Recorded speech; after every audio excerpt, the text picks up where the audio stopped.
Сега, додуша, како доаѓаат дождови, снегови и така натаму, можда ќе го имаме и се почесто. А јас да не го представувам, Елизавета Повели со твојот утрински гости.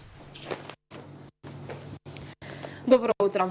Денес се вклучуваме од Центарот за управување со кризи и во следните минути ќе разговараме со директорот на Центарот за управување со кризи, господин Стојанче Ангелов. Добро утро и добро дојдовте.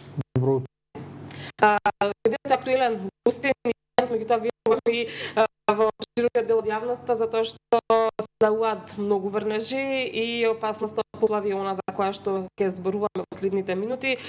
Зато еве веднаш би ме прашала да стравуваме ли дека можно е да има поплави?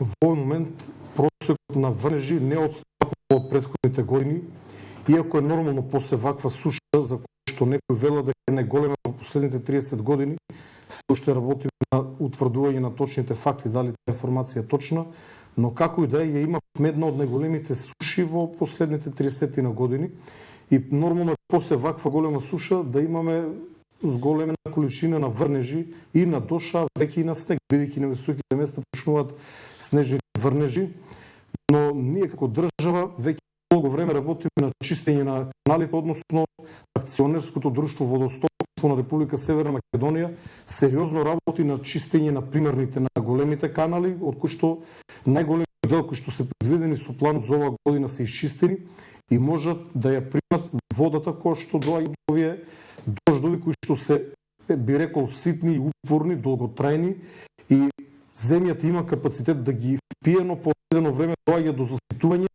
и може да се појави голем проблем доколку нагло дојде до појава на поројни дождови, кои што во овој момент не се очекуваат, но подоцна и топењето на снеговите, затоа што земјата веќе е заситена. Би сакал само да кажам дека овој дожд е благодат за нашата држава, благодат за земјоделието, бидејќи и требаше дожд на земјата, од друга страна ги полни испразнетите акумулации. Знаете дека поголем дел од вештачките акумулации беа под минимумот, дури Преспанското езеро во кое што состојбата алармантна е под нивото, така што дождот е покрие опасност од поплави, сепак би го нарекол благодат за нашата држава. Така, веројатно во право сте, благодат е дождот, меѓутоа пред можеби месец дена апелиравте и до градоначалниците, до локалните самоуправи да внимаваат токму на чистење на речните корита и канали. Дали можеби сте во некаква координација со нив и дали е сегде изчистено?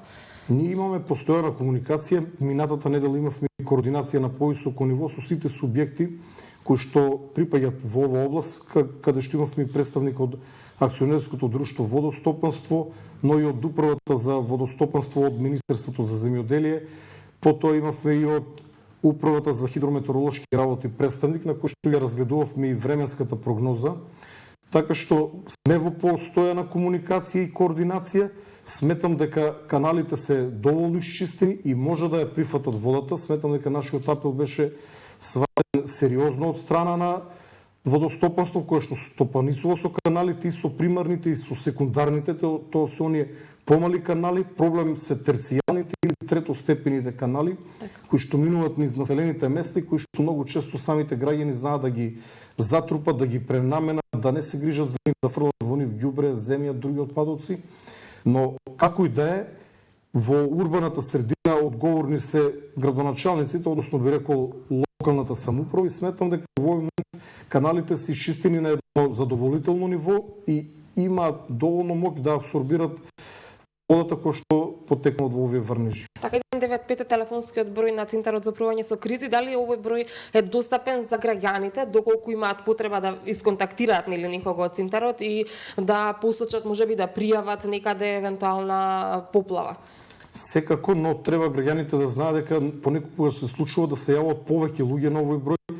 Нашите капацитети во овој момент се недоволни, би рекол, така што ако имаме поголем наплив на повици, можно е да треба да почекат или да звонат неколку пати, бидејќи луѓето обично се јавуваат кога имат некоја мака и тогаш се вообичаено нетрпеливи, но токму затоа работиме на имплементација на единствениот повикувачки европски број за итни случаеви 112, за кој што беше проектирано да го стартуваме до нова година, но по барање на имплементаторот кој што е од странство и работата на бројот 112 ќе започне најверојатно на 11 февруари, кој што и ден на овој број на ниво на Европа.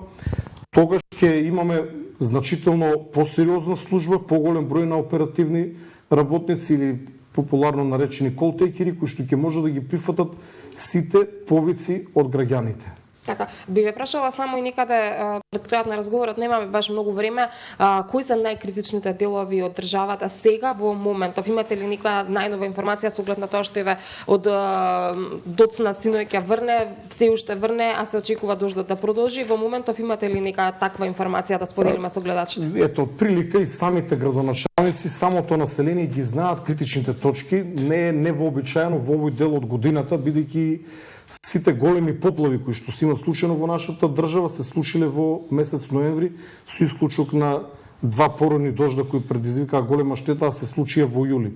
Така сливот на реката Вардар околу Јагуновце, каде што Вардар се излева безмалку секоја година.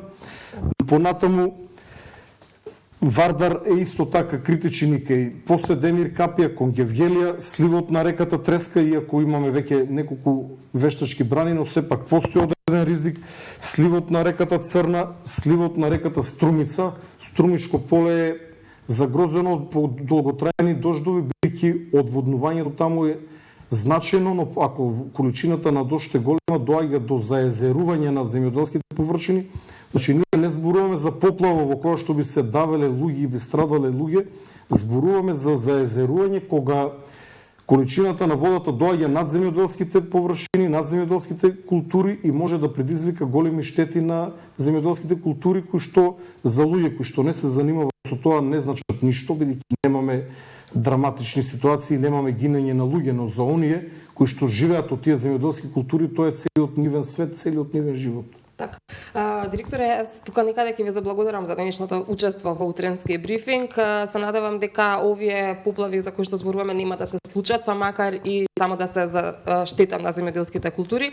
И ќе ви посакам успешен работен ден со оглед на тоа што многу рано не примивте кај вас во канцеларијата. Денот допрва почнува. Благодарам. А ние се одјавуваме од Центарот за управување со кризи. Како што кажа и директорот, дождот е благодет, меѓутоа само кога не предизвикува никакви штети. Елизабета, благодарам, да се поздрави директорот на Центарот за управување со кризи. Може да го ангажираме и хонорарно да работи за нас, бидејќи често е во медиумите и веќе изверзиран доволно добро за вистински одговори директни на она што е од интерес за јавноста. Благодарам уште еднаш.